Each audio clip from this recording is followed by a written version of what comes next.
ഒരു മുത്തശ്ശിക്ക് 2 പാത്രങ്ങൾ ഉണ്ടായിരുന്നു. എന്നാ ഒരു പാത്രത്തിന്റെ അടിയില് ചെറിയൊരു ഓട്ടയുണ്ട്.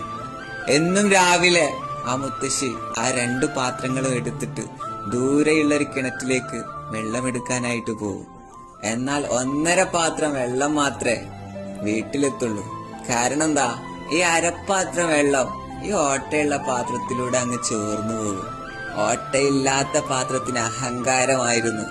നിനക്ക് പകുതി വെള്ളല്ലേ കൊണ്ടുവരാൻ പറ്റുന്നുള്ളൂ, എനിക്ക് ഒരുപാട് വെള്ളം കൊണ്ടുവരാൻ പറ്റും എന്നൊക്കെ പറഞ്ഞിട്ട് ഒരു ദിവസം സങ്കടപ്പെട്ടിട്ട് ആ പാത്രം മുത്തശ്ശിയോട് പറഞ്ഞു, എന്നെ ഇനി നിങ്ങൾക്ക് വേണ്ട, എന്നെ ഒഴിവാക്കിയേക്ക്.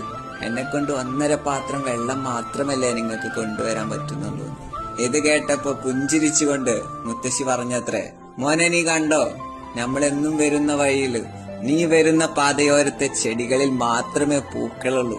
എന്നും നീ നനച്ചു വളർത്തിയ ചെടിയിലെ പൂക്കൾ ഉപയോഗിച്ചാണ് ഞാൻ എന്റെ സ്വീകരണ മുറി അലങ്കരിക്കുന്നത്. നീ ഇല്ലായിരുന്നെങ്കിൽ ഞാൻ എങ്ങനെ അലങ്കരിക്കുമായിരുന്നു എന്റെ സ്വീകരണ മുറി. ഇത്രയുള്ളൂ കാര്യം. എന്തിലേയും ആരിലെയും നന്മ കാണാനുള്ള ഒരു മനസ്സുണ്ടായാൽ മതി നമുക്ക്.